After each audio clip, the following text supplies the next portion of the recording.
Chapter 10 of The Magic City. Recording by Ruth Golding. The Magic City by E. Nesbit. Chapter 10. The Great Sloth. You have heard of Indians shooting rapids in their birch bark canoes, and perhaps you have yourself sailed a toy boat on a stream and made a dam of clay and waited with more or less patience till the water rose nearly to the top, and then broken a bit of your dam out and made a waterfall and let your boat drift over the edge of it. You know how it goes slowly at first, then hesitates and sweeps on more and more quickly. Sometimes it upsets, and sometimes it shudders and strains and trembles and sways to one side and to the other, and at last rights itself and makes up its mind and rushes on down the stream, usually to be entangled in the clump of rushes at the stream's next turn. This is what happened to that good yacht, the Lightning Loose. She shot over the edge of that dark, smooth, subterranean waterfall, hung a long, breathless moment between still air and falling water, slid down like a flash, dashed into the stream below, shuddered, reeled, righted herself, and sped on. You have perhaps been down the water chute at Earl's Court. It was rather like that. It's all right," said Philip in a rather shaky whisper. "She's going on all right." "Yes," said Lucy, holding his arm very tight. "Yes, I'm sure she's going on all right." "Are we drowned?" said a trembling squeak. "Oh, Max, are we really drowned?" "I don't think so," Max replied with caution. "And if we are, my dear, we cannot undrown ourselves by screams." "Far from it," said the parrot, who had for the moment been rendered quite speechless by the shock. And you know a parrot is not made speechless just by any little thing. "So we might just as well try to behave," it said. The lamps had certainly behaved, and behaved beautifully. Through the wild air of the fall, the wild splash as the Lightning Loose struck the stream below, the lamps had shone on, seemingly undisturbed. "An example to us all," said the parrot. "Yes, but," said Lucy, "what are we to do?" "When adventures take a turn one is far from expecting, one does what one can," said the parrot. "And what's that?" "Nothing," said the parrot. "Philip has relieved Max at the helm and is steering a straight course between the banks, if you can call them banks. There is nothing else to be done." There plainly wasn't. The Lightning Loose rushed on through the darkness. Lucy reflected for a moment and then made cocoa. This was real heroism. It cheered every one up, including the cocoa maker herself. It was impossible to believe that anything dreadful was going to happen when you were making that soft, sweet, ordinary drink. "I say," Philip remarked, when she carried a cup to him at the wheel, "I've been thinking. All this is out of a book. Some one must have let it out. I know what book it's out of, too. And if the whole story got out of the book, we're all right. Only we shall go on for ages, and climb out at last 3 days' journey from Trieste." "I see," said Lucy, and added that she hated geography. "Drink your cocoa while it's hot," she said in motherly accents. And "What book is it?" "It's The Last Cruise of the Teal," he said. "Helen gave it me just before she went away. It's a ripping book, and I used it for the roof of the outer court of the Hall of Justice. I remember it perfectly. The chaps on the Teal made torches of paper soaked in paraffin.' 'We haven't any,' said Lucy. 'Besides, our lamps light everything up all right. Oh, there's Brenda crying again. She hasn't a shadow of pluck.' She went quickly to the cabin, where Max was trying to cheer Brenda by remarks full of solid good sense, to which Brenda paid no attention whatever. 'I knew how it would be,' she kept saying in a whining voice. 'I told you so from the beginning. I wish we hadn't come. I want to go home. Oh, what a dreadful thing to happen to dear little dogs.' 'Brenda,' said Lucy firmly, 'if you don't stop whining you shan't have any cocoa.' Brenda stopped at once and wagged her tail appealingly. 'Cocoa?' she said. 'Did any one say cocoa? My nerves are so delicate. I know I'm a trial, dear Max. It's no use your pretending I'm not. But there is nothing like cocoa for the nerves. Plenty of sugar, please, dear Lucy. Thank you so much. Yes, it's just as I like it.' 'There will be other things to eat by and by,' said Lucy. 'People who whine won't get any.' 'I'm sure nobody would dream of whining,' said Brenda. 'I know I'm too sensitive.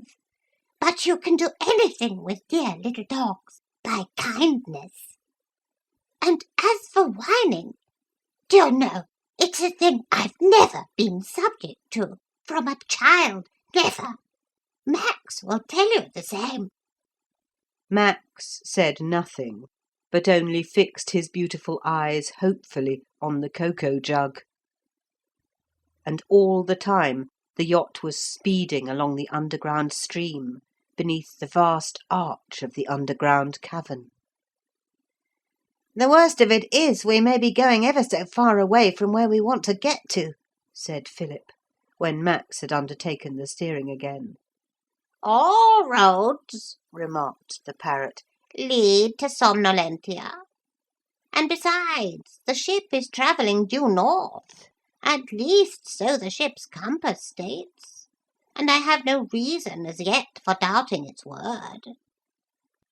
'Hallo!'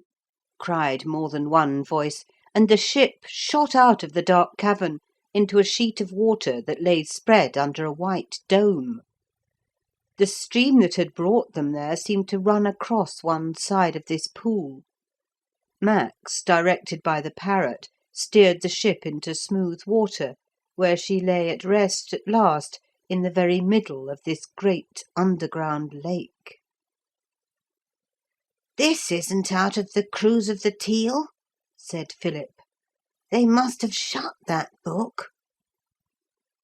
'I think it's out of a book about Mexico or Peru or Ingots or some geographical place,' said Lucy. 'It had a green and gold binding. I think you used it for the other end of the outer Justice Court. And if you did, this dome's solid silver and there's a hole in it. And under this dome there's untold treasure in gold incas.' 'What's incas?' 'Gold bars, I believe,' said Lucy. 'And Mexicans come down through the hole in the roof and get it, and when enemies come they flood it with water. It's flooded now,' she added unnecessarily. 'I wish adventures had never been invented,' said Brenda. 'No, dear Lucy, I'm not whining. Far from it. But if a dear little dog might suggest it, we should all be better in a home, should we not?' All eyes now perceived a dark hole in the roof, a round hole exactly in the middle of the shining dome. And as they gazed the dark hole became light, and they saw above them a white shining disk like a very large and very bright moon. It was the light of day. "Some one has opened the trap-door," said Lucy. "The Ingots always closed their treasure vaults with trap-doors." The bright disk was obscured. Confused shapes broke its shining roundness. Then another disk, small and very black, appeared in the middle of it. The black disk grew larger and larger and larger. It was coming down to them. Slowly and steadily it came. Now it reached the level of the dome. Now it hung below it. Down, down, down it came, past the level of their eager eyes, and splashed in the water close by the ship. It was a large empty bucket. The rope which held it was jerked from above. The bucket dipped and filled, and was drawn up again, slowly and steadily, till it disappeared in the hole in the roof. "Quick," said the parrot, "get the ship exactly under the hole, and next time the bucket comes down, you can go up in it." "This is out of the Arabian Nights, I think," said Lucy, when the yacht was directly under the hole in the roof. "But who is it that keeps on opening the books? Somebody must be pulling Pollystopolis down." "The Pretenderette, I shouldn't wonder," said Philip gloomily. "She isn't the deliverer, so she must be the destroyer. Nobody else can get into Polystarchia, you know." "There's me." "Oh, you're deliverer too." "Thank you," said Lucy gratefully. "But there's Helen." "She was only on the island, you know. She couldn't come to Polystarchia. Look out!" The bucket was descending again, and instead of splashing in the water, it bumped on the deck. "You go first," said Philip to Lucy. And you, said Max to Brenda. "Oh, I'll go first if you like," said Philip. Yes, said Max. I'll go first if you like, Brenda. You see, Philip felt that he ought to give Lucy the first chance of escaping from the poor Lightning Loose, yet he could not be at all sure what it was that she would be escaping to. And if there was danger overhead, of course he ought to be the one to go first to face it. And the worthy Max felt the same about Brenda. And Lucy felt just the same as they did. I don't know what Brenda felt. She whined a little.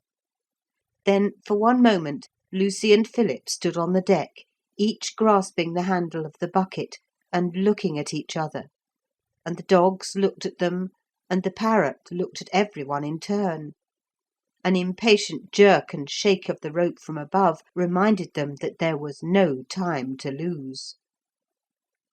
Lucy decided that it was more dangerous to go than to stay, just at the same moment when Philip decided that it was more dangerous to stay than to go. So when Lucy stepped into the bucket, Philip helped her eagerly. Max thought the same as Philip, and I'm afraid Brenda agreed with them. At any rate, she leapt into Lucy's lap and curled her long length round just as the rope tightened and the bucket began to go up. Brenda screamed faintly, but her scream was stifled at once. "I'll send the bucket down again the moment I get up," Lucy called out. And a moment later, "It feels awfully jolly, like a swing." And so saying, she was drawn up into the hole in the roof of the dome. Then a sound of voices came down the shaft, a confused sound. The anxious little party on the Lightning Loose could not make out any distinct words.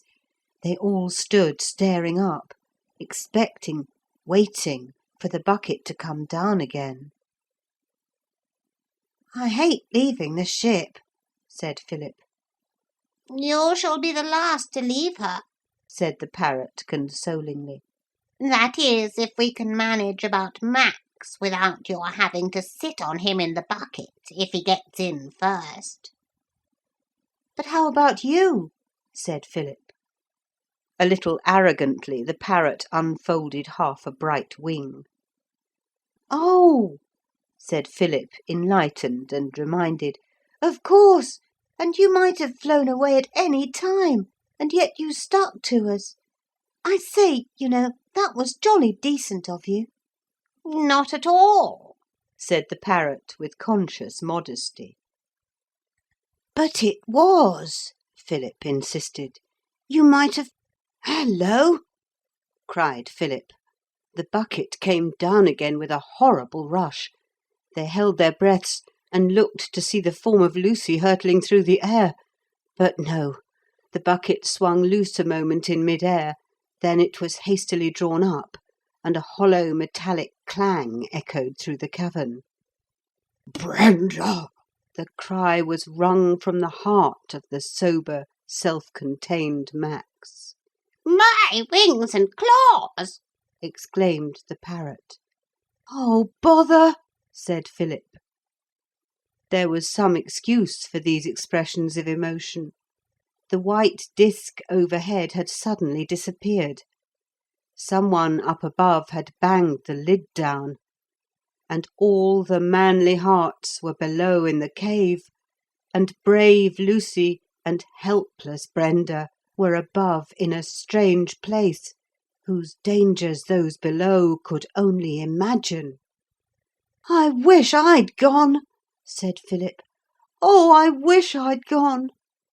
"Yes, indeed," said Max with a deep sigh. "I feel a little faint," said the parrot. "If someone would make a cup of cocoa." Thus did the excellent bird seek to occupy their minds in that first moment of disaster, and it was well that the captain and crew were thus saved from despair, for before the kettle boiled, the lid of the shaft opened about a foot, and something largish, roundish, and lumpish fell heavily and bounced upon the deck of the Lightning Loose.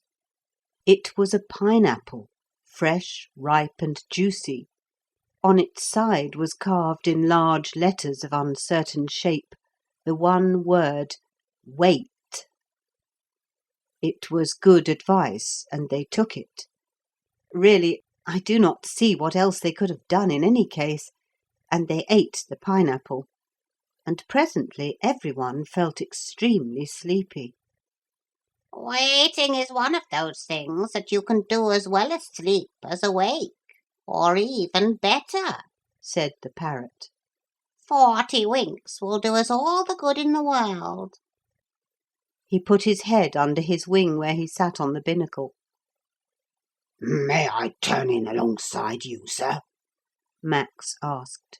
"I shan't feel the dreadful loneliness so much then." So Philip and Max curled up together on the deck, warmly covered with the spare flags of all nations, and the 40 winks lasted for the space of a good night's rest, about 10 hours, in fact. So 10 hours' waiting was got through quite easily. But there was more waiting to do after they woke up, and that was not so easy. When Lucy, sitting in the bucket with Brenda in her lap, felt the bucket lifted from the deck and swung loose in the air, it was as much as she could do to refrain from screaming. Brenda did scream, as you know, but Lucy stifled the sound in the folds of her frock.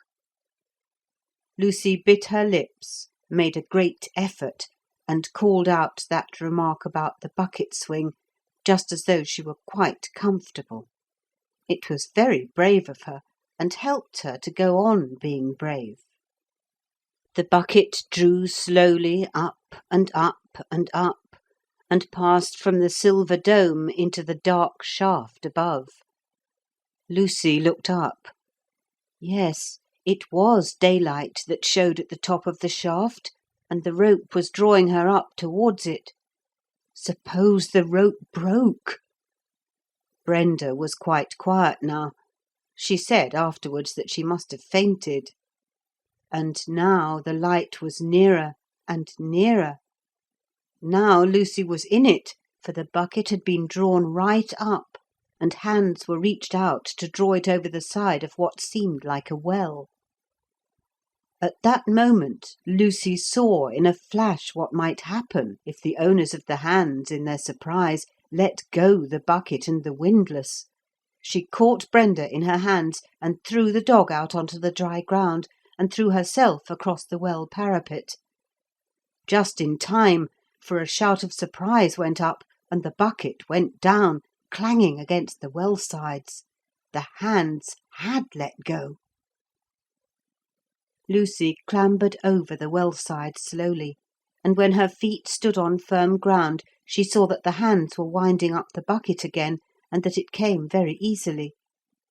"Oh, don't!" she said. "Let it go right down. There are some more people down there." "Sorry, but it's against the rules. The bucket only goes down this well 40 times a day, and that was the 40th time." They pulled the bucket in and banged down the lid of the well. Someone padlocked it and put the key in his pocket. And Lucy and he stood facing each other. He was a little round-headed man in a curious stiff red tunic, and there was something about the general shape of him and his tunic which reminded Lucy of something, only she could not remember what. Behind him stood two others, also red-tunicked and round-headed. Brenda crouched at Lucy's feet and whined softly, and Lucy waited for the strangers to speak. "You shouldn't do that," said the red-tunicked man at last. "It was a great shock to us, your bobbing up as you did. It will keep us awake at night, just remembering it." "I'm sorry," said Lucy. "You should always come into strange towns by the front gate," said the man. "Try to remember that, will you? Good night." "But you're not going off like this," said Lucy. "Let me write a note and drop it down to the others. Have you a bit of pencil and paper?" "No," said the strange people, staring at her. "Haven't you anything I can write on?" Lucy asked them. "There's nothing here but pineapples," said one of them at last. So she cut a pineapple from among the hundreds that grew among the rocks near by, and carved "Wait" on it with her penknife. "Now," she said, "open that well lid." "It's as much as our lives are worth," said the leader. "No, it isn't," said Lucy. "There's no law against dropping pineapples into the well. You know there isn't. It isn't like drawing water. And if you don't, I shall set my little dog at you. She is very fierce." Brenda was so flattered that she showed her teeth and growled. "Oh, very well," said the stranger. "Anything to avoid fuss." When the well lid was padlocked down again, Lucy said, "What country is this?" though she was almost sure, because of the pineapples, that it was Somnolentia. And when they had said that word, she said, "Now I'll tell you something. The Deliverer is coming up that well next time you draw water. He is coming to deliver you from the bondage of the Great Sloth." "It is true," said the red round-headed leader, "that we are in bondage, and the Great Sloth wearies us with the singing of choric songs when we long to be asleep. But none can deliver us. There is no hope. There is nothing good but sleep, and of that we have never enough." "Oh dear," said Lucy despairingly. "Aren't there any women here? They always have more sense than men." "What you say is rude as well as untrue," said the red leader. "But to avoid fuss we will lead you and your fierce dog to the huts of the women, and then perhaps you will allow us to go to sleep." The huts were poor and mean, little fenced-in corners in the ruins of what had once been a great and beautiful city with gardens and streams. But now the streams were dry, and nothing grew in the gardens but weeds and pineapples. But the women, who all wore green tunics of the same stiff shape as the men's, were not quite so sleepy as their husbands. They brought Lucy fresh pineapples to eat, and were dreamily interested in the cut of her clothes and the begging accomplishments of Brenda. And from the women she learned several things about the Somnolentians. They all wore the same shaped tunics, only the colours differed. The women's were green, the drawers of water wore red, the attendants of the Great Sloth wore black, and the pineapple gatherers wore yellow. And as Lucy sat at the door of the hut and watched the people in these four colours going lazily about among the ruins, she suddenly knew what they were, and she exclaimed, "I know what you are. You're Halma men." Instantly every man within earshot made haste to get away, and the women whispered, "Hush! It is death to breathe that name." "But why?" Lucy asked. "Halma was the great captain of our race," said the woman, "and the Great Sloth fears that if we hear his name, it will rouse us, and we shall break from bondage, and become once more a free people." Lucy determined that they should hear that name pretty often, but before she could speak it again, the woman sighed, and remarking, "The Great Sloth sleeps," fell asleep then and there over the pineapple she was peeling. A vast silence settled on the city, and next moment Lucy also slept. She slept for hours. It took her some time to find the keeper of the padlock key, and when she had found him, he refused to use it. Nothing would move him, not even the threat of the fierceness of Brenda. At last, almost in despair, Lucy suddenly remembered a word of power. "I command you to open the well and let down the bucket," she said. "I command you by the great name of Halma." "It is death to speak that name," said the keeper of the key, looking over his shoulder anxiously. "It is life to speak that name," said Lucy. "Halma, Halma, Halma. If you don't open that well, I'll carve the name on a pineapple and send it in on the golden tray with the Great Sloth's dinner." "It would have the lives of hundreds for that," said the keeper in horror. "Open the well, then," said Lucy. They all held a council as soon as Philip and Max had been safely drawn up in the bucket, and Lucy told them all she knew. "I think whatever we do, we ought to be quick," said Lucy. "That Great Sloth is dangerous. I'm sure it is. It's sent already to say I'm to be brought to its presence, to sing songs to it while it goes to sleep.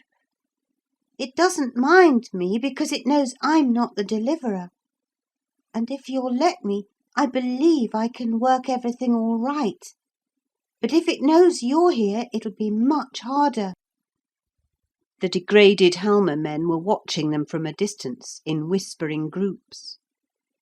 "I shall go and sing to the Great Sloth," she said, "and you must go about and say the name of power to every one you meet, and tell them you're the deliverer. Then, if my idea doesn't come off, we must overpower the Great Sloth by numbers, and you just go about saying Halma, see?" "While you do the dangerous part, likely," said Philip. "It's not dangerous. It never hurts the people who sing, never," said Lucy. "Now I'm going." And she went before Philip could stop her.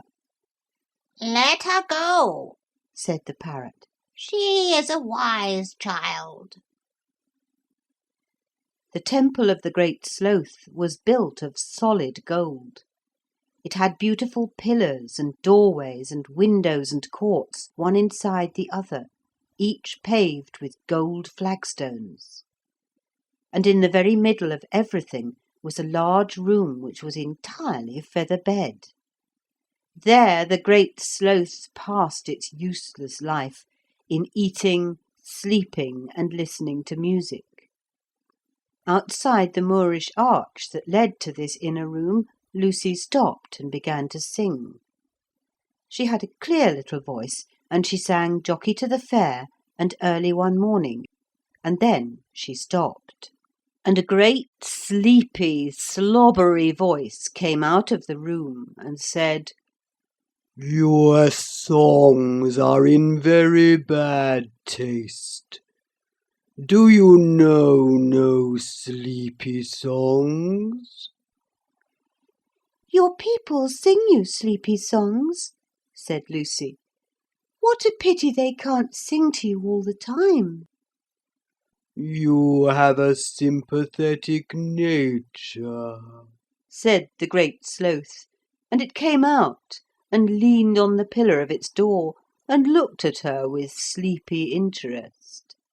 It was enormous, as big as a young elephant, and it walked on its hind legs like a gorilla. It was very black indeed. "It is a pity," it said. "but they say they cannot live without drinking, so they waste their time in drawing water from the wells." "Wouldn't it be nice," said Lucy, "if you had a machine for drawing water? Then they could sing to you all day, if they chose." "If I chose," said the Great Sloth, yawning like a hippopotamus. "I am sleepy. Go." "No," said Lucy.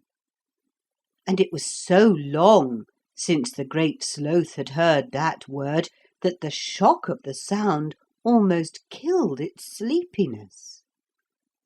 "What did you say?" it asked, as if it could not believe its large ears. "I said no," said Lucy. "I mean that you are so great and grand, you have only to wish for anything and you get it." "Is that so?" said the Great Sloth dreamily, and like an American. "Yes," said Lucy with firmness. "You just say, 'I wish I had a machine to draw up water for 8 hours a day.' That's the proper length for a working day. Father says so." "Say it all again and slower," said the creature. "I didn't quite catch what you said." Lucy repeated the words. "If that's all," said the Great Sloth. "now say it again, very slowly indeed." Lucy did so, and the Great Sloth repeated after her, "I wish I had a machine to draw up water for 8 hours a day." "Don't!" it said angrily, looking back over its shoulder into the feather-bedded room. "Don't, I say! Where are you shoving to? Who are you? What are you doing in my room? Come out of it!" Something did come out of the room, pushing the Great Sloth away from the door. And what came out was the vast feather bed in enormous rolls and swellings and bulges. It was being pushed out by something so big and strong that it was stronger than the Great Sloth itself, and pushed that mountain of lazy sloth flesh half across its own inner courtyard. Lucy retreated before its advancing bulk and its extreme rage. Push me out of my own feather bedroom, would it? Said the Sloth, now hardly sleepy at all. You wait till I get hold of it, whatever it is. The whole of the feather bed was out in the courtyard now, and the Great Sloth climbed slowly back over it into its room to find out who had dared to outrage its slothful majesty. Lucy waited, breathless with hope and fear, as the Great Sloth blundered back into the inner room of its temple. It did not come out again. There was a silence, and then a creaking sound, and the voice of the Great Sloth saying, No, no, no, I won't. Let go, I tell you. Then more sounds of creaking, and the sound of metal on metal. She crept to the arch and peeped round it. The room that had been full of feather bed was now full of wheels and cogs and bands and screws and bars. It was full, in fact, of a large and complicated machine, and the handle of that machine was being turned by the Great Sloth itself. Let me go, said the Great Sloth, gnashing its great teeth. I won't work. You must, said a purring voice from the heart of the machinery. You wished for me, and now you have to work me 8 hours a day. It is the law. It was the machine itself which spoke. I'll break you, said the Sloth. I am unbreakable, said the machine with gentle pride. This is your doing, said the Sloth, turning its furious eyes on Lucy in the doorway. You wait till I catch you. And all the while it had to go on turning that handle. Thank you, said Lucy politely. I think I will not wait, and I shall have 8 hours' start, she added. Even as she spoke, a stream of clear water began to run from the pumping machine. It slid down the gold steps and across the golden court. Lucy ran out into the ruined square of the city, shouting, Halma! Halma! Halma! To me, Halma's men! And the men, already excited by Philip, who had gone about saying that name of power without a moment's pause all the time Lucy had been in the Golden Temple, gathered round her in a crowd. Quick, she said, the Great Sloth is pumping water up for you. He will pump for 8 hours a day. Quick, dig a channel for the water to run in. The Deliverer, she pointed to Philip, has given you back your river. Some ran to look out old rusty half-forgotten spades and picks, but others hesitated and said, The Great Sloth will work for 8 hours, and then it will be free to work vengeance on us.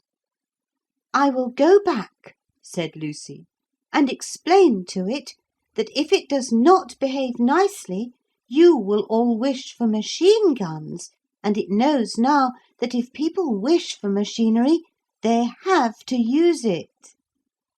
It will be awake now for 8 hours, and if you all work for 8 hours a day, you'll soon have your city as fine as ever. And there's one new law. Every time the clock strikes, you must all say Halma aloud every one of you, to remind yourselves of your great destiny, and that you are no longer slaves of the Great Sloth." She went back and explained machine guns very carefully to the now hard-working Sloths. When she came back, all the men were at work digging a channel for the new river. The women and children crowded round Lucy and Philip. "Ah," Said the oldest woman of all, "now we shall be able to wash in water. I've heard my grandmother say water was very pleasant to wash in. I never thought I should live to wash in water myself." "Why?" Lucy asked. "What do you wash in?" "Pineapple juice," said a dozen voices. "when we do wash." "But that must be very sticky," said Lucy. "It is," said the oldest woman of all. "Very." End of chapter 10. Recording by Ruth Golding.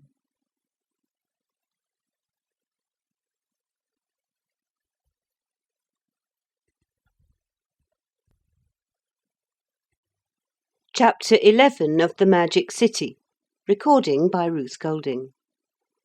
The Magic City by E. Nesbit. Chapter 11. The Night Attack. The Halma men were not naturally lazy. They were, in the days before the coming of the Great Sloth, a most energetic and industrious people. Now that the Sloth was obliged to work 8 hours a day, the weight of its constant and catching sleepiness was taken away, and the people set to work in good earnest. I did explain, didn't I, that the Great Sloth's sleepiness really was catching, like measles. So now the Halma men were as busy as ants. Some dug the channel for the new stream, some set to work to restore the buildings, while others weeded the overgrown gardens and ploughed the deserted fields. The head Halma man painted in large letters on a column in the market-place these words: "This city is now called by its ancient name of Briskford. Any citizen found calling it Somnolentia will not be allowed to wash in water for a week." The head man was full of schemes, the least of which was the lighting of the town by electricity, the power to be supplied by the Great Sloth. "He can't go on pumping 8 hours a day," said the head man. "I can easily adjust the machine to all sorts of other uses." In the evening a banquet was, of course, given to the deliverers. The banquet was all pineapple and water, because there had been no time to make or get anything else, but the speeches were very flattering, and Philip and Lucy were very pleased, more so than Brenda, who did not like pineapple, and made but little effort to conceal her disappointment. Max accepted bits of pineapple out of politeness, and hid them among the feet of the guests, so that nobody's feelings should be hurt. "I don't know how we're to get back to the island," said Philip next day, "now we've lost the Lightning Loose." "I think we'd better go back by way of Polistopolis," said Lucy, "and find out who's been opening the books. If they go on, they may let simply anything out. And if the worst comes to the worst, perhaps we could get some one to help us to open the teal book again, and get the teal out to cross to the island in." "Lou," said Philip with feeling, "you're clever, really clever. No, I'm not kidding, I mean it. And I'm sorry I ever said you were only a girl. But how are we to get to Polistopolis?" It was a difficult problem. The head man could offer no suggestions. It was Brenda who suggested asking the advice of the Great Sloth. "He is such a fine figure of an animal," she said admiringly. "So handsome and distinguished looking. I am sure he must have a really great mind. I always think good looks go with really great minds. Don't you, dear Lucy?" "We might as well," said Philip, "if no one can think of anything else." No one could, so they decided to take Brenda's advice. Now that the Sloth worked every day, it was not nearly so disagreeable as it had been when it slept so much. The children approached it at the dinner hour, and it listened patiently, if drowsily, to their question. When it had quite done, it reflected, or seemed to reflect, perhaps it had fallen asleep, until the town clock struck 1, the time for resuming work. Then it got up and slouched towards its machine. Cucumbers, it said, and began to turn the handle of its wheel. They had to wait till tea time to ask it what it meant, for in that town the rule about not speaking to the man at the wheel was strictly enforced. Cucumbers, the Sloth repeated, and added a careful explanation. You sit on the end of any young cucumber which points in the desired direction, and when it has grown to its full length, say 16 inches, why, then you are 16 inches on your way. "But that's not much," said Lucy. Every little helps, said the Sloth. More haste, less speed. Then you wait till the cucumber seeds, and when the new plants grow, you select the earliest cucumber that points in the desired direction, and take your seat on it. By the end of the cucumber season, you will be another 16, or with luck 17 inches on your way. 32 inches in all, almost a yard. And thus you progress towards your goal, slowly but surely, like in politics. "Thank you very much," said Philip. "We will think it over." But it did not need much thought. "If we could get a motor car," said Philip.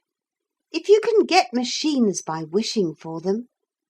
"The very thing," said Lucy. "Let's find the head man. We mustn't wish for a motor, or we should have to go on using it. But perhaps there's some one here who'd like to drive a motor, for his living, you know." There was.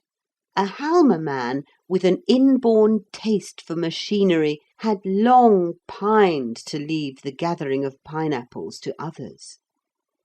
He was induced to wish for a motor, and a BSA 60 horsepower car snorted suddenly in the place where a moment before no car was. "Oh, the luxury! This is indeed like home," sighed Brenda, curling up on the air cushions. And the children certainly felt a gloriously restful sensation. Nothing to be done, no need to think or bother, just to sit quiet and be borne swiftly on through wonderful cities, all of which Philip vaguely remembered to have seen, small and near, and built by his own hands and Helen's. And so at last they came close to Polistopolis. Philip never could tell how it was that he stopped the car outside the city. It must have been some quite unaccountable instinct, because naturally, you know, when you're not used to being driven in motors, you like to dash up to the house you're going to and enjoy your friend's enjoyment of the grand way in which you have travelled. But Philip felt, in that quite certain and quite unexplainable way in which you do feel things sometimes, that it was best to stop the car among the suburban groves of Southernwood, and to creep into the town in the disguise afforded by motor coats, motor veils, and motor goggles. For, of course, all these had come with the motor car when it was wished for, because no motor car is complete without them. They said good-bye warmly to the Halma motorman, and went quietly towards the town, Max and Brenda keeping to heel in the most praiseworthy way, and the parrot nestling inside Philip's jacket, for it was chilled by the long rush through the evening air. And now the scattered houses and spacious gardens gave place to the streets of Polistopolis, the capital of the kingdom. And the streets were strangely deserted. The children both felt, in that quite certain and unexplainable way, that it would be unwise of them to go to the place where they had slept the last time they were in that city. The whole party was very tired. Max walked with drooping tail, and Brenda was whining softly to herself from sheer weariness and weak-mindedness. The parrot alone was happy, or at least contented, because it was asleep. At the corner of a little square planted with southernwood trees in tubs, Philip called a halt. "Where shall we go?" he said. "Let us put it to the vote." And even as he spoke, he saw a dark form creeping along in the shadow of the houses. "Who goes there?" Philip cried with proper spirit, and the answer surprised him, all the more that it was given with a kind of desperate bravado. "I go here. I, Plumbeus, captain of the Old Guard of Polistopolis." "Oh, it's you!" cried Philip. "I am glad. You can advise us. Where can we go to sleep? Somehow or other I don't care to go to the house where we stayed before." The captain made no answer. He simply caught at the hands of Lucy and Philip, dragged them through a low-arched doorway, and as soon as the long lengths of Brenda and Max had slipped through, closed the door. "Safe," he said in a breathless way, which made Philip feel that safety was the last thing one could count on at that moment. "Now speak low. Who knows what spies may be listening? I am a plain man. I speak as I think. You came out of the unknown. You may be the deliverer or the destroyer, but I am a judge of faces, always was from a boy, and I cannot believe that this countenance of apple-cheeked innocence is that of a destroyer." Philip was angry, and Lucy was furious, so he said nothing, and she said, "Apple-cheeked yourself," which was very rude. "I see that you are annoyed," said the captain in the dark, where, of course, he could see nothing. "But in calling your friend apple-cheeked, I was merely offering the highest compliment in my power. The absence of fruit in this city is, I suppose, the reason why our compliments are like that. I believe poets say, 'sweet as a rose'; we say, 'sweet as an orange.' May I be allowed unreservedly to apologise?" "Oh, that's all right," said Philip awkwardly. "And to ask whether you are the deliverer?" "I hope so," said Philip modestly. Of course he is, said the parrot, putting its head out from the front of Philip's jacket. and he has done 6 deeds out of the 7 already. "It is time that deeds were done here," said the captain. "I'll make a light and get you some supper. I'm in hiding here, but the walls are thick and all the shutters are shut." He bolted a door and opened the slide of a dark lantern. "Some of us have taken refuge in the old prison," he said. "It's never used, you know, so her spies don't infest it as they do every other part of the city." "Whose spies?" "The destroyers," said the captain, getting bread and milk out of a cupboard. "At least, if you're the deliverer, she must be that. But she says she's the deliverer." He lighted candles and set them on the table as Lucy asked eagerly, "What destroyer? Is it a horrid woman in a motor veil?" "You've guessed it," said the captain gloomily. "It's that Pretenderette," said Philip. "Does Mr. Noah know? What has she been doing?" "Everything you can think of," said the captain. "She says she's queen, and that she's done the 7 deeds. And Mr. Noah doesn't know, because she's set a guard round the city, and no message can get out or in." "The Hippogriff?" said Lucy. "Yes, of course I thought of that," said the captain, "and so did she. She's locked it up and thrown the key into one of the municipal wells." "But why do the guards obey her?" Philip asked. "They're not our guards, of course," the captain answered.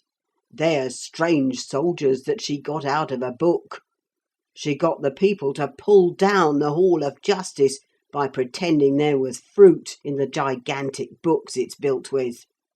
And when the book was opened, these soldiers came marching out.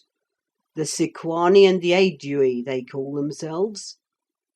And when you finish supper, we ought to hold a council. There are a lot of us here, all sorts. Distinctions of rank are forgotten in times of public peril."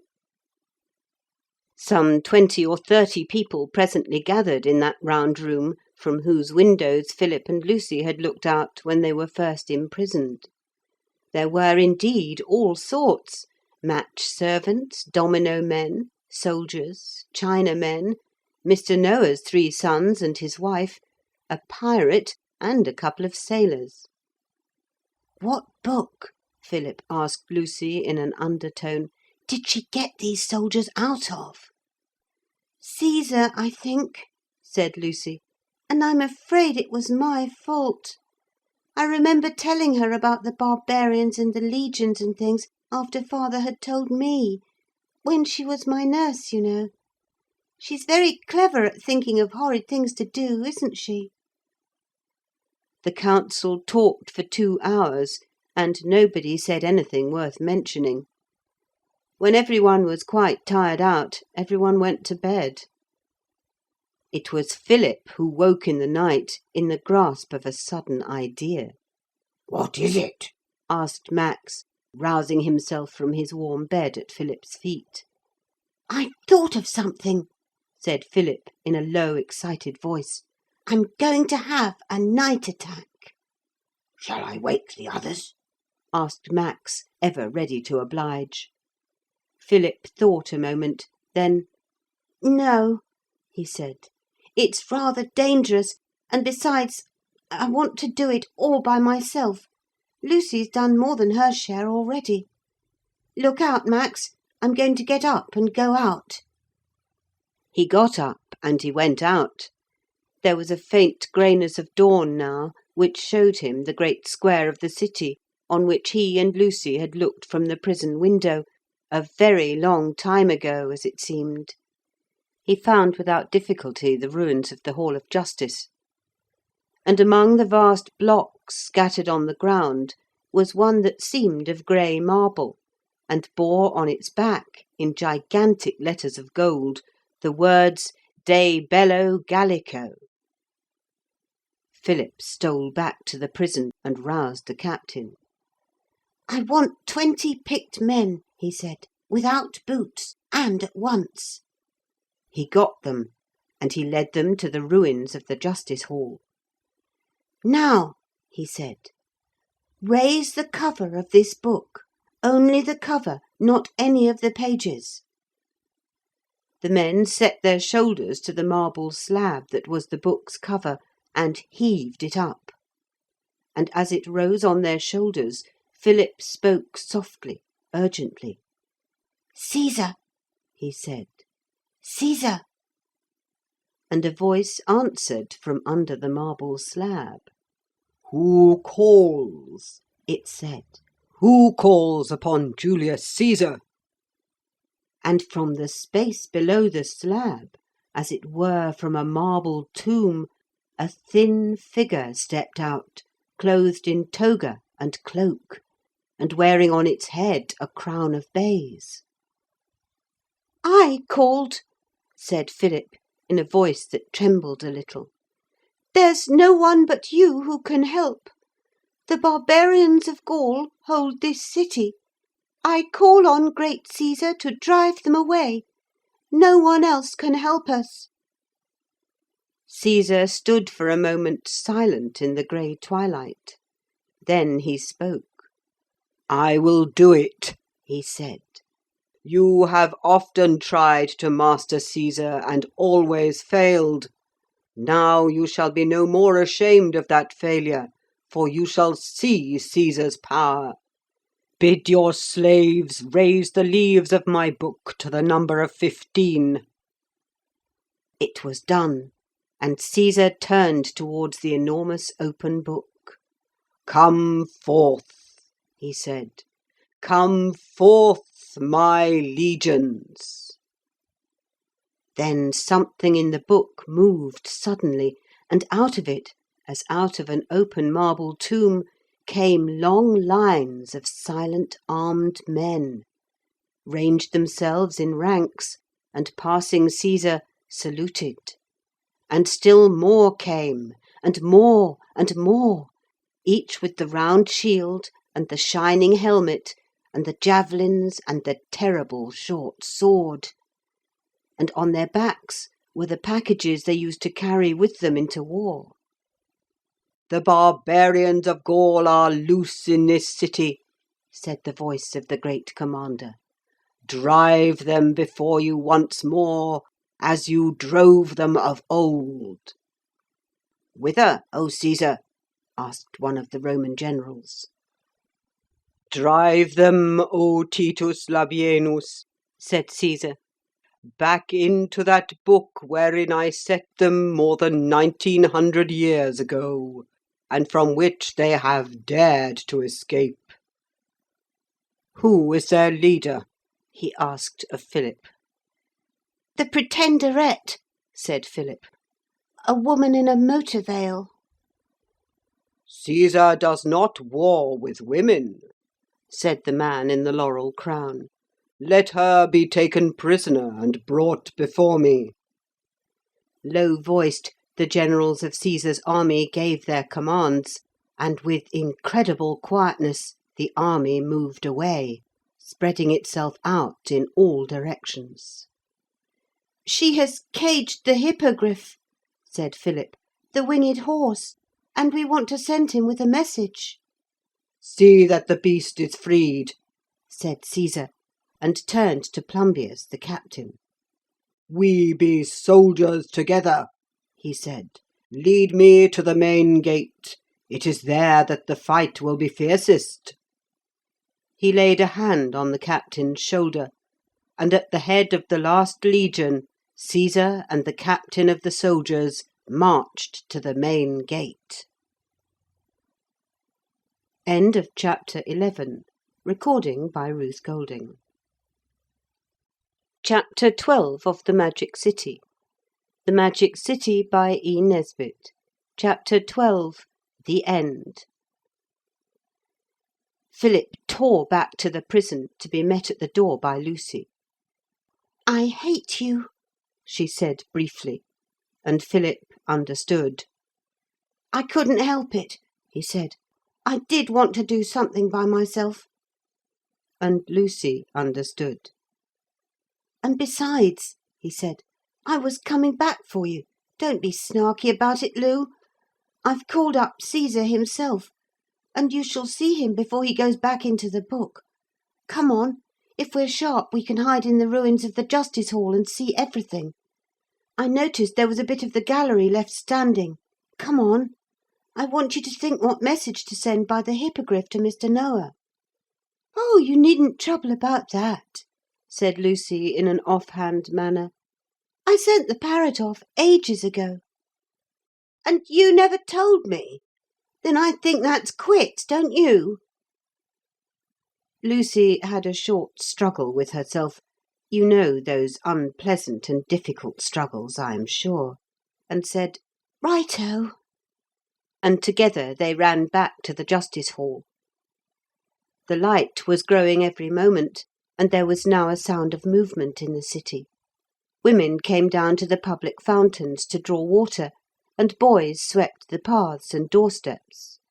That sort of work goes on even when barbarians are surrounding a town, and the ordinary sounds of a town's awakening came to Lucy and Philip as they waited, crowing cocks and barking dogs, and cats mewing faintly for the morning milk. But it was not for those sounds that Lucy and Philip were waiting. So through those homely and familiar sounds they listened, listened, listened, and very gradually, so that they could neither of them have said at any moment, "Now it has begun," yet quite beyond mistake, the sound for which they listened was presently loud in their ears.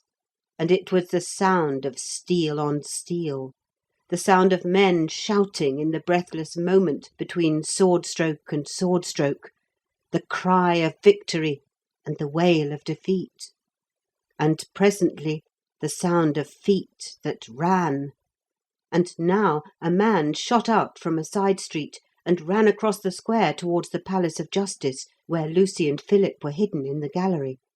And now another, and another, all running hard and making for the ruined hall as hunted creatures make for cover. Rough, big, blonde, their long hair flying behind them, and their tunics of beast skins flapping as they ran, the barbarians fled before the legions of Caesar. The great marble-covered book that looked like a marble tomb was still open, its cover and 15 leaves propped up against the tall broken columns of the gateway of the Justice Hall. Into that open book leapt the first barbarian, leapt and vanished, and the next after him, and the next, and then by 2s and 3s and 6s and 7s they leapt in and disappeared, amid gasping and shouting and the nearing sound of the bucina and the trumpets of Rome. Then from all quarters of the city the Roman soldiers came trooping, and as the last of the barbarians plunged headlong into the open book, the Romans formed into ordered lines and waited while a man might count 10. Then, advancing between their ranks, came the spare form and thin face of the man with the laurel crown. 12,000 swords flashed in air and wavered a little like reeds in the breeze, then steadied themselves, and the shout went up from 12,000 throats, "Ave Caesar!" And without haste and without delay, the Romans filed through the ruins to the marble-covered book, and 2 by 2 entered it and disappeared. Each, as he passed the mighty conqueror, saluted him with proud, mute reverence. When the last soldier was hidden in the book, Caesar looked round him a little wistfully. "I must speak to him! I must!" Lucy cried. "I must! Oh, what a darling he is!" She ran down the steps from the gallery and straight to Caesar. He smiled when she reached him and gently pinched her ear. Fancy going through the rest of your life hearing all the voices of the world through an ear that has been pinched by Caesar. "Oh, thank you, said Philip. "How splendid you are! I'll swat up my Latin like anything next term so as to read about you." "Are they all in?" Lucy asked. "I do hope nobody was hurt." Caesar smiled. A most unreasonable wish, my child, after a great battle, he said. But for once the unreasonable is the inevitable. Nobody was hurt. You see, it was necessary to get every man back into the book just as he left it, or what would the schoolmasters have done? There remain now only my own guard, who have in charge the false woman who let loose the barbarians. And here they come." Surrounded by a guard with drawn swords, the Pretenderette advanced slowly. "Hail, woman," said Caesar. "Hail, whoever you are," said the Pretenderette very sulkily. "I hail," said Caesar, "your courage." Philip and Lucy looked at each other. Yes, the Pretenderette had courage. They had not thought of that before. All the attempts she had made against them, she alone in a strange land. Yes, these needed courage. "And I demand to know how you came here." "When I found he'd been at his building again," she said, pointing a contemptuous thumb at Philip, "I was just going to pull it down, and I knocked down a brick or two with my sleeve, and not thinking what I was doing, I built them up again, and then I got a bit giddy, and the whole thing seemed to begin to grow. Candlesticks and bricks and dominoes and everything, bigger and bigger and bigger. And I looked in. It was as big as a church by this time, and I saw that boy losing his way among the candlestick pillars, and I followed him, and I listened. And I thought I could be as good a deliverer as anybody else. And the motor veil that I was going to catch the 2:37 train in was a fine disguise." "You tried to injure the children," Caesar reminded her. "I don't want to say anything to make you let me off," said the Pretenderette. "But at the beginning I didn't think any of it was real. I thought it was a dream. You can let your evil passions go in a dream, and it don't hurt any one." "It hurts you," Caesar said. "Oh, that's no odds," said the Pretenderette scornfully. "You sought to injure and confound the children at every turn," said Caesar, "even when you found that things were real." "I saw there was a chance of being queen," said the Pretenderette, "and I took it. Seems to me you've no occasion to talk if you're Julius Caesar, the same as the bust in the library. You took what you could get right enough in your time, when all's said and done." "I hail," said Caesar again, "your courage." "You needn't trouble," she said, tossing her head. "My game's up now, and I'll speak my mind if I die for it. You don't understand. You've never been a servant, to see other people get all the fat and you all the bones. What do you think it's like to know if you'd just been born in a gentleman's mansion, instead of in a model workman's dwelling, you'd have been brought up as a young lady, and had the open-work silk stockings and the lace on your under-petticoats?" "You go too deep for me," said Caesar, with the ghost of a smile. "I now pronounce your sentence. But life has pronounced on you a sentence worse than any I can give you. Nobody loves you." "Oh, you old silly!" said the Pretenderette in a burst of angry tears. "Don't you see that's just why everything's happened?" "You are condemned," said Caesar calmly, "to make yourself beloved. You will be taken to Briskford, where you will teach the great Sloth to like his work, and keep him awake for 8 play hours a day. In the intervals of your toil you must try to get fond of someone. The Halma people are kind and gentle. You will not find them hard to love. And when the Great Sloth loves his work, and the Halma people are so fond of you that they feel they cannot bear to lose you, your penance will be over, and you can go where you will." "You know well enough," said the Pretenderette, still tearful and furious, "that if that ever happened, I shouldn't want to go anywhere else." "Yes," said Caesar slowly, "I know." Lucy would have liked to kiss the Pretenderette and say she was sorry, but you can't do that when it is all other people's fault and they aren't sorry. And besides, before all these people it would have looked like showing off. You know, I'm sure, exactly how Lucy felt. The Pretenderette was led away, and now Caesar stood facing the children, his hands held out in farewell.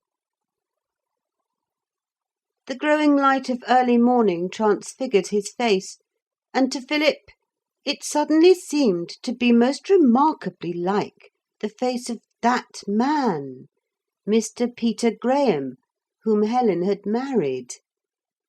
He was just telling himself not to be a duffer, when Lucy cried out in a loud, cracked-sounding voice, "Daddy! Oh, Daddy!"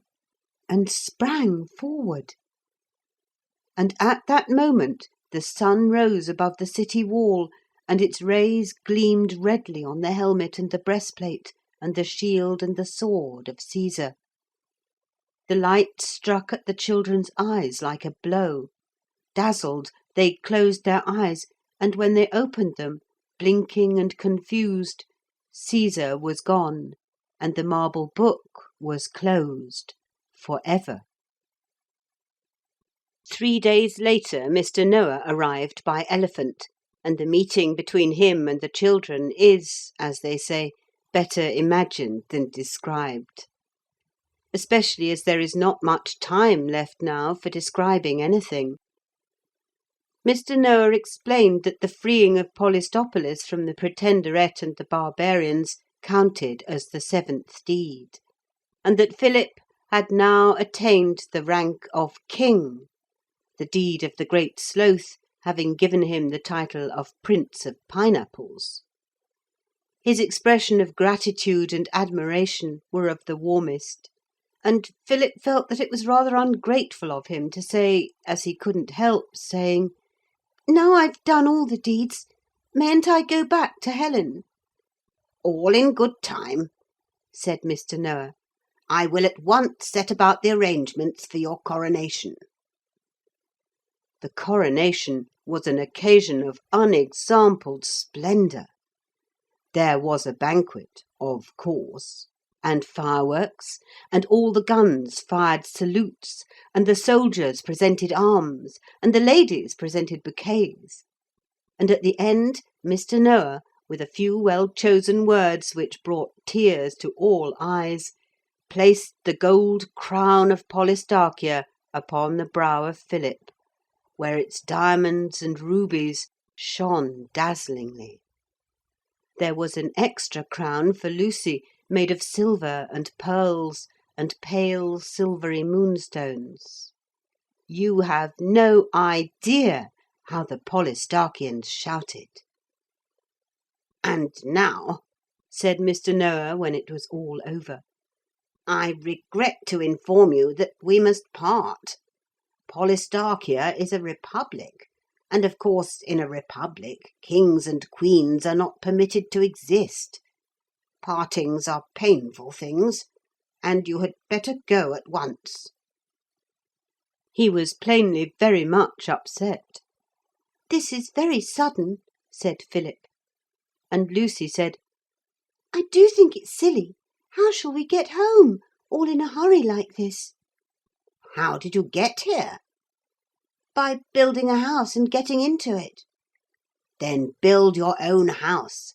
Oh, we have models of all the houses you were ever in. The pieces are all numbered. You only have to put them together." He led them to a large room behind the Hall of Public Amusements, and took down from a shelf a stout box labelled The Grange. On another box Philip saw Laburnum Cottage. Mr. Noah, kneeling on his yellow mat, tumbled the contents of the box out on the floor, and Philip and Lucy set to work to build a house with the exquisitely finished little blocks and stones and beams and windows and chimneys. "I cannot bear to see you go," said Mr. Noah. "Good-bye, good-bye. Remember me sometimes." "We shall never forget you," said the children, jumping up, hugging him. Goodbye, said the parrot who had followed them in. "Good-bye, good-bye," said everybody. "I wish the Lightning Loose was not lost," Philip, even at this parting moment, remembered to say. "She isn't," said Mr. Noah. "She flew back to the island directly you left her. Sails are called wings, are they not? White wings that never grow weary, you know. Relieved of your weight, the faithful yacht flew home like any pigeon." "Hooray!" said Philip. "I couldn't bear to think of her rotting away in a cavern." "I wish Max and Brenda had come to say good-bye," said Lucy. "It is not needed," said Mr. Noah mysteriously. And then everybody said good-bye again, and Mr. Noah rolled up his yellow mat, put it under his arm again, and went for ever. The children built the Grange, and when the beautiful little model of that house was there before them, perfect, they stood still a moment, looking at it. "I wish we could be 2 people each," said Lucy, "and one of each of us go home, and one of each of us stay here. Oh!" she cried suddenly, and snatched at Philip's arm, for a slight strange giddiness had suddenly caught her. Philip, too, swayed a little uncertainly, and stood a moment with his hand to his head. The children gazed about them, bewildered and still a little giddy. The room was gone. The model of the Grange was gone. Over their heads was blue sky. Under their feet was green grass. And in front stood the Grange itself, with its front door wide open, and on the steps Helen and Mr. Peter Graham. That telegram had brought them home. You will wonder how Lucy explained where she had been when she was lost. She never did explain. There are some things, as you know, that cannot be explained. But the curious thing is that no one ever asked for an explanation. The grown-ups must have thought they knew all about it, which, of course, was very far from being the truth. When the 4 people on the doorstep of the Grange had finished saying how glad they were to see each other, that day on the steps, when Philip and Lucy came back from Polystarchia, Helen and Mr. Peter Graham came back from Belgium, Helen said, "And we've brought you each the loveliest present. Fetch them, Peter, there's a dear."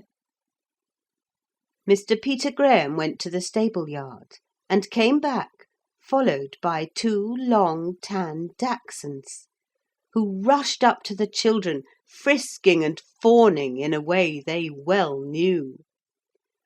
"Why, Max! Why, Brenda!" cried Philip. "Oh, Helen, are they for us?" "Yes, dear, of course they are," said Helen. "But how did you know their names?" That was one of the things which Philip could not tell then. But he told Helen the whole story later, and she said it was wonderful, and how clever of him to make all that up, and that when he was a man he would be able to be an author and to write books.